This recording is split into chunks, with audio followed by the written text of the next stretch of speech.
biso barolanda biso mbote na bino nyonso tout bandeko nyonso tout na lobi yango na lingala c'est mieux parce que pour la compréhension ya bato nyonso tout parce que émission ekendeka un peu partout voilà mbote na biso enfin le jour les 4 le 4 au maman Justine Kassabou a opesa message na ye na conférence et outi koleka bandeko yango na sengi na bino bolanda message c'était très fort.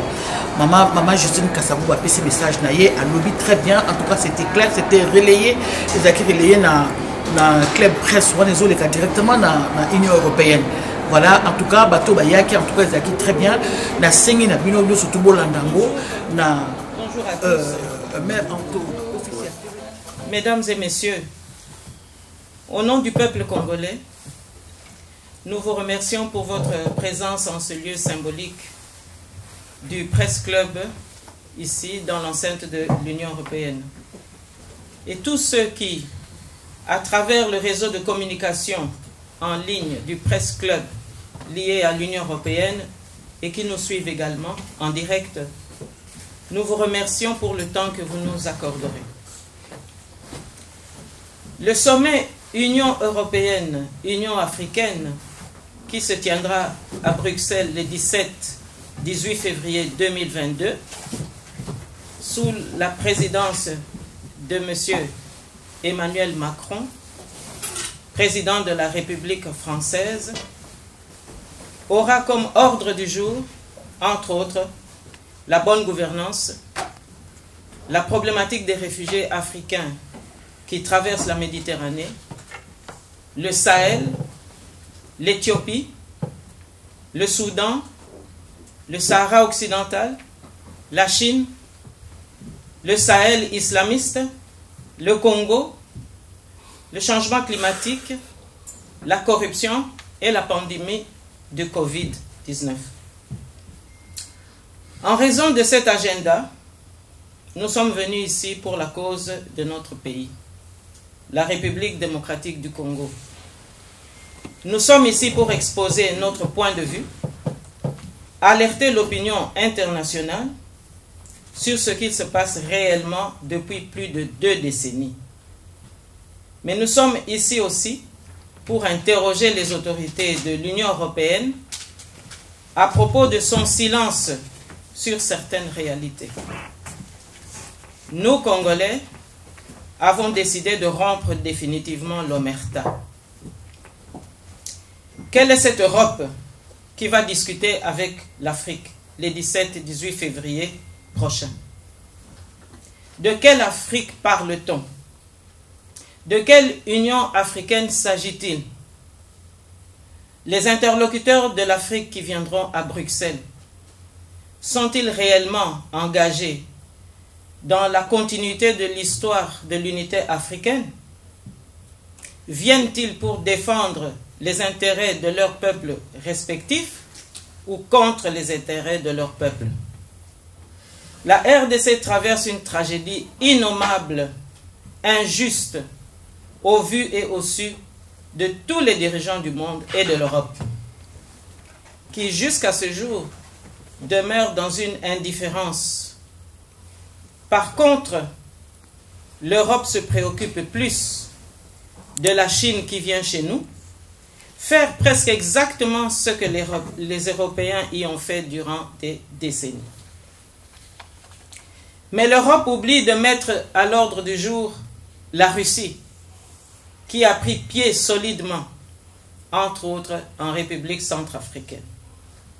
Alors rappelons un petit peu quels sont les repères de l'Union africaine. Du 3 au 7 janvier, souvenons-nous, 1961, le roi Mohamed V du Maroc avait réuni à Casablanca les chefs d'État africains afin de débattre sur l'avenir du continent, avec en toile de fond la crise congolaise qui éclata au lendemain de l'indépendance. La charte qui en résulta inscrivit dans ses principes la sauvegarde des indépendances africaines, leur souveraineté et l'exigence de juguler les menaces de paix et de stabilité sur tout le continent, garantir la sécurité pour leur population. En mai 1963, les chefs d'État africains se réunirent à Addis Abeba pour asseoir les fondements de l'Organisation de l'Unité africaine OUA. Leurs engagements furent clairs: le maintien des frontières héritées de la colonisation, le soutien aux pays encore colonisés, la coopération et le strict respect de l'intégrité territoriale de chaque pays, la promotion de l'éducation, entre autres. M. Boutros Ghali, en 1992, alors secrétaire général de l'ONU, nous proposa un agenda pour la paix par un moyen efficace afin de surmonter les difficultés en prônant la diplomatie préventive, prévenir les conflits au lieu de les subir et devoir pratiquer la diplomatie curative souvent tardive. En septembre 1999, la déclaration de Sirte, créant l'Union africaine, réaffirmait tous les principes pour la sauvegarde de la stabilité du continent, défendus par les pères fondateurs de l'OUA, en soulignant la volonté politique pour plus d'autonomie par rapport aux anciens colonisateurs, le développement économique et l'éducation.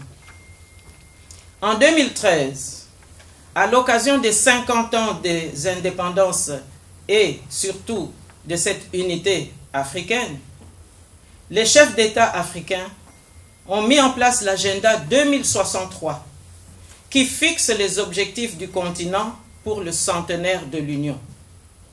Une volonté politique définie en des termes sans équivoque intitulée « L'Afrique que nous voulons ». Une Afrique prospère pour le XXIe siècle, le développement durable, l'avancée technologique, la généralisation de l'éducation, la promotion des femmes à devenir de véritables agents pour le développement. En substance, il s'agit aussi d'un agenda qui repose sur le panafricanisme et la solidarité des peuples africains dans le respect mutuel tel que les précurseurs l'avaient conçu déjà en 1958 à Accra. Puis M. Thabo Mbeki, ancien président de la République sud-africaine, est venu nous sensibiliser sur la renaissance africaine, en misant sur la promotion de la jeunesse et le développement économique. Mais comment planifier une telle renaissance pour l'avenir de l'Afrique, avec certains chefs d'État qui retardent l'Afrique, particulièrement la RDC, cœur du continent? Certains parmi eux conçoivent le pouvoir non pas comme une revanche des péripéties de l'histoire, mais comme une vengeance contre les adversaires qu'il faut abattre.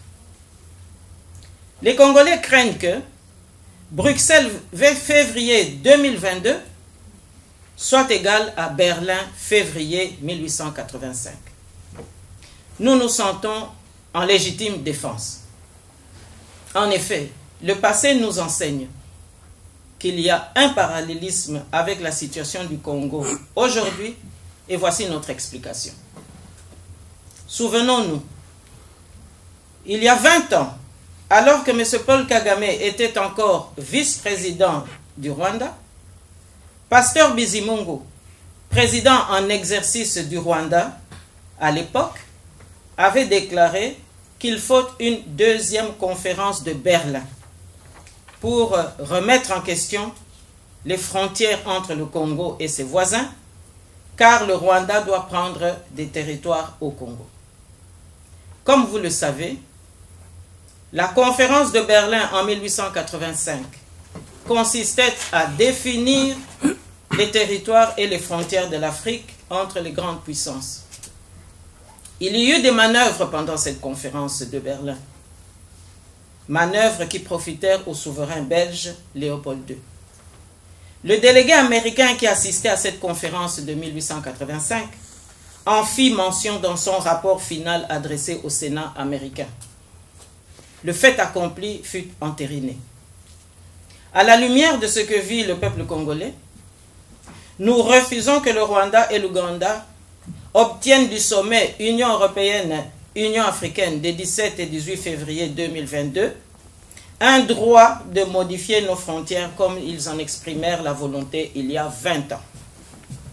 Or, force est de constater que depuis 2 décennies, toutes les opérations militaires du Rwanda et de l'Ouganda contre le Congo visaient cet objectif.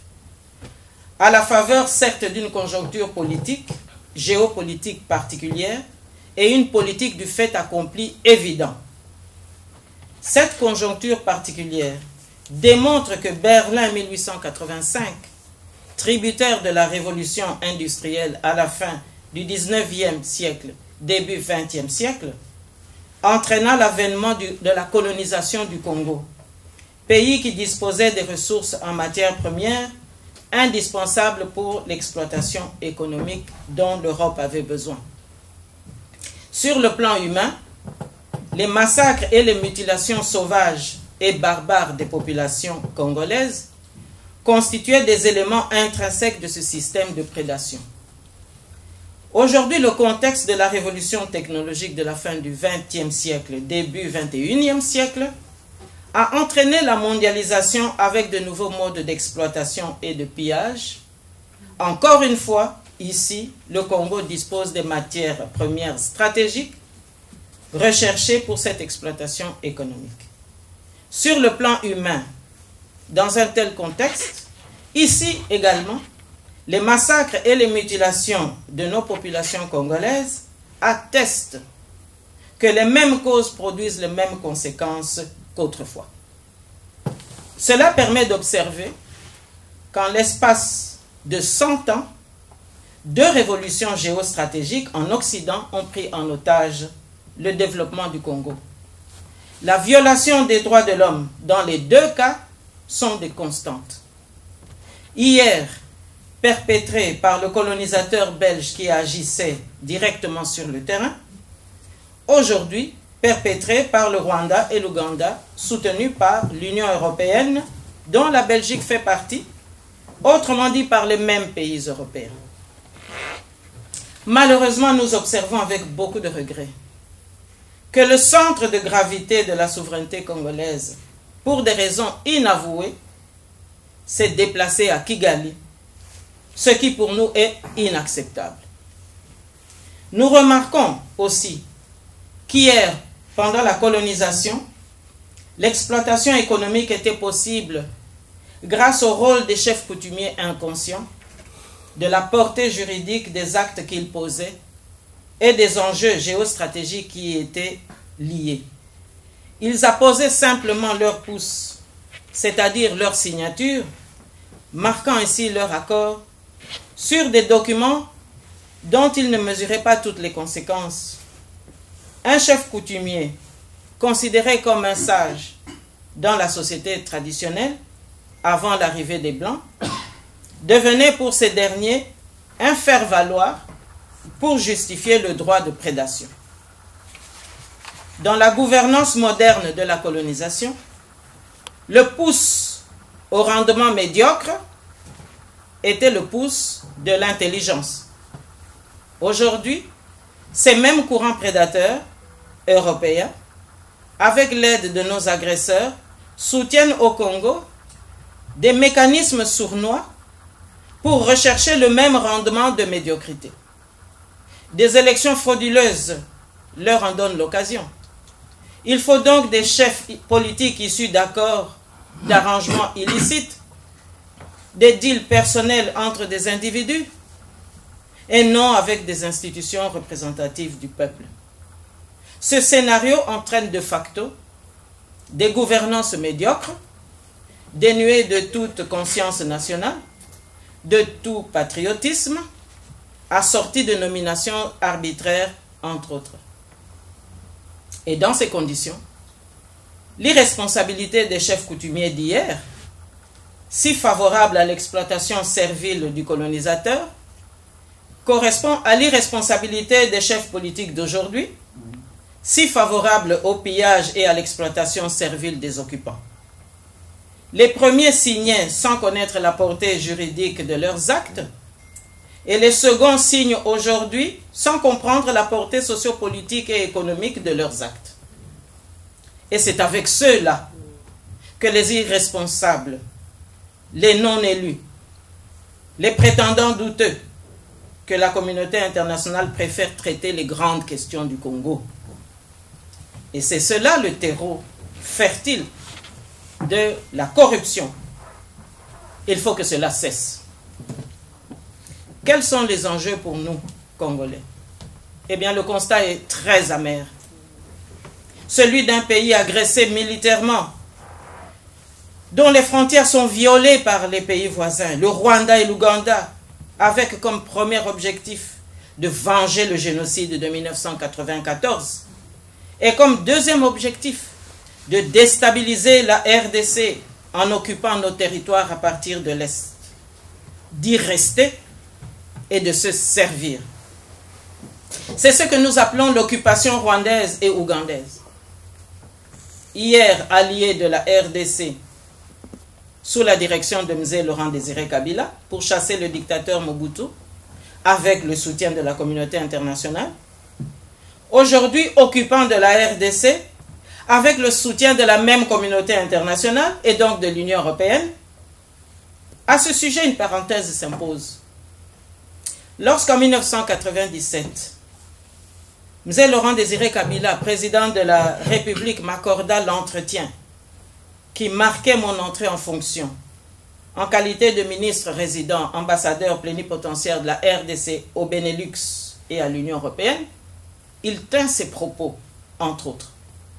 Madame, vous allez à Bruxelles où vous devrez continuer à vous battre pour votre pays et le défendre comme vous l'avez toujours fait. Parce que la lutte continue.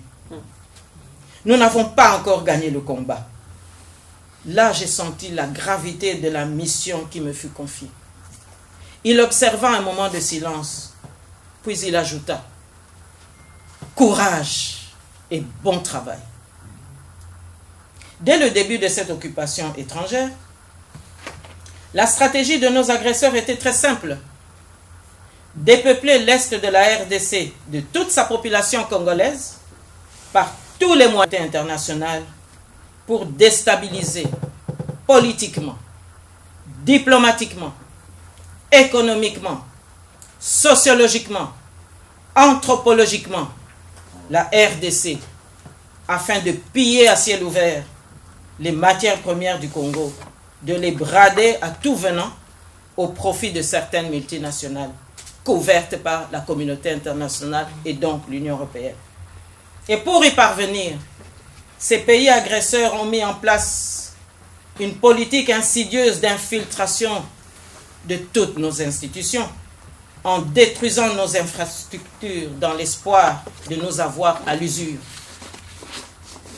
Pour concrétiser ce projet diabolique, ces pays agresseurs commanditèrent continuellement des massacres des populations congolaises, en provoquant des incursions armées, en perpétrant sauvagement des viols systématiques des femmes de tous âges, y compris des bébés, des fillettes, des vieilles grand-mères, en organisant des mouvements rebelles composés de milices droguées pour leur donner l'impulsion de mieux tuer les plus faibles, en éventrant des femmes enceintes avec leurs fœtus, en enterrant vivants des victimes impuissantes, en brûlant les villages pour mieux les vider, afin de les repeupler ensuite par des minorités venues des pays agresseurs, etc.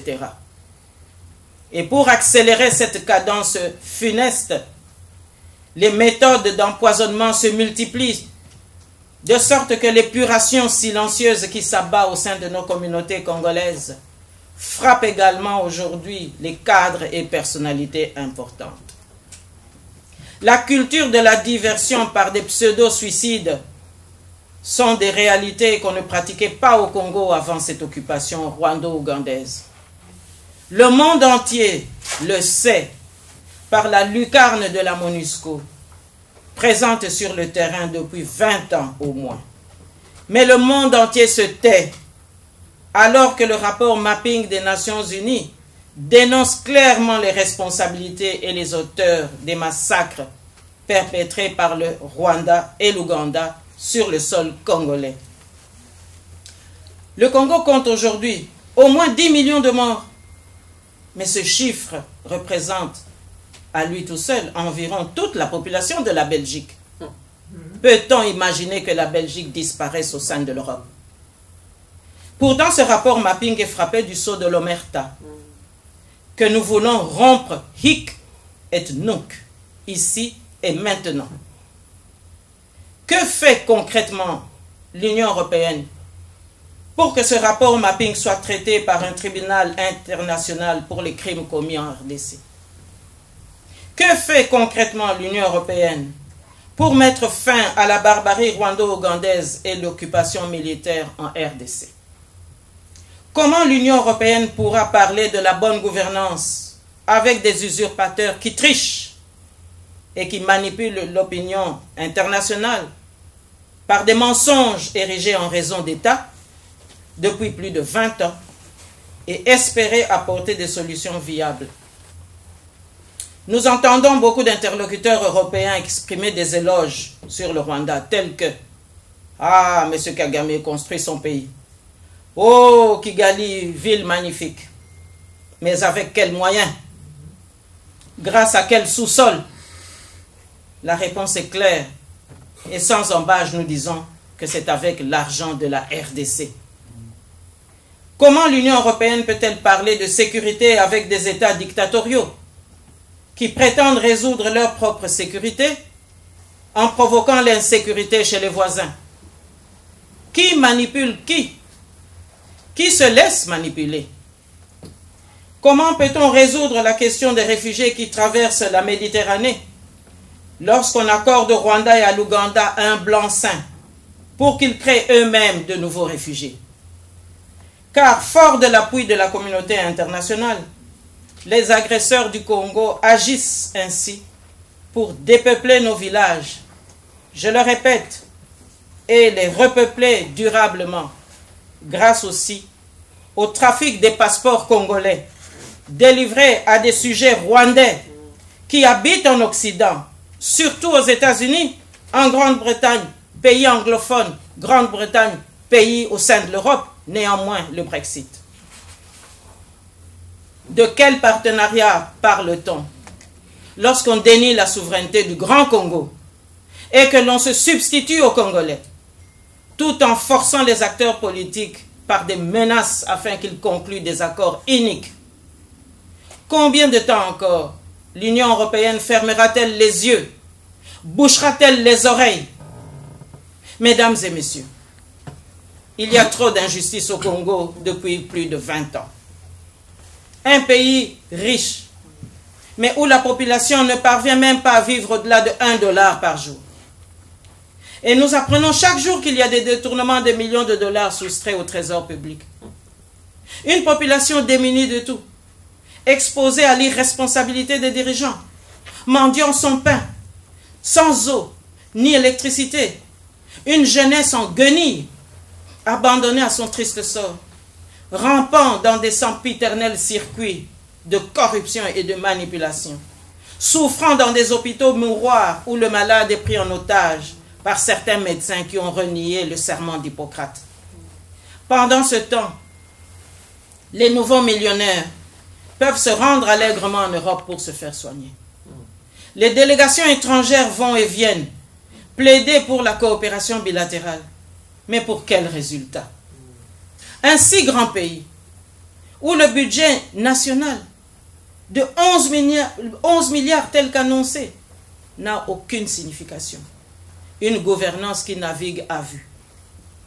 Et pourtant, lorsqu'on regarde attentivement le récent documentaire du cinéaste belge M. Thierry Michel, intitulé « L'Empire du silence », ce seul titre en dit long sur ce qui apparaît dans ce film, comme un vaste complot contre la RDC, et qui explique les multiples interrogations exprimées ce jour, ici, en ce lieu. Ce cinéaste est pourtant européen. Les scènes filmées démontrent qu'il n'y a pas de différence entre les pratiques funestes du régime de M. Paul Kagame au Congo et le régime nazi du Führer Adolf Hitler pendant la Deuxième Guerre mondiale. Que dire de ce train qui roule à travers la brousse en se dirigeant vers les camps de la mort, avec à son bord des centaines et des centaines de corps de victimes congolaises entassés comme du bétail, femmes, enfants, adultes, vieillards agonisants, que l'on jette ensuite au bout de la nuit dans des fosses communes. Si aujourd'hui, au XXIe siècle, les dirigeants de l'Union européenne, hommes et femmes distingués, députés et fonctionnaires, peuvent continuer à se taire sur ce qu'il se passe au Congo, mais s'ils peuvent déployer sans gêne le tapis rouge devant M. Paul Kagame et Yoweri Museveni, leur serrer la main sans gêne, sourire appuyé, assorti d'accolades, adhérer à leurs mensonges, fermer les yeux sur ce train de la mort, alors nous, Congolais, ne devrons-nous pas conclure qu'Adolf Hitler ne fut qu'un précurseur et qu'en réalité, l'Europe d'aujourd'hui ne serait finalement que la résultante de la maturation d'une idéologie européenne endogène qui dormait depuis plus de 70 ans.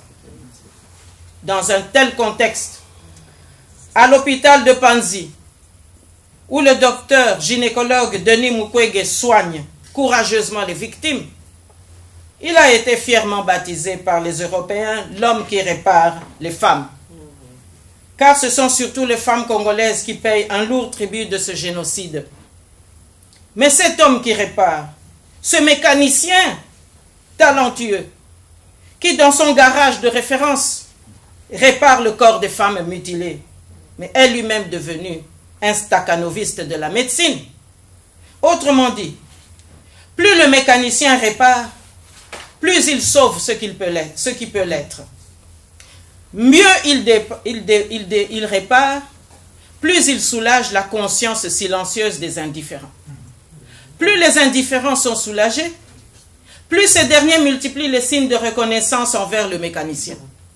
Et pourtant, ce mécanicien réclame qu'on l'installe à côté de son garage de référence, un tribunal international, pour juger les responsables et les complices des commanditaires du génocide contre le peuple congolais. Commanditaires qui se terrent dans l'empire du silence. Alors, nous interpellons les femmes députées européennes. Mesdames, quittez le palais du Luxembourg. Allez voir sur place en RDC les crimes commis par le Rwanda et l'Ouganda.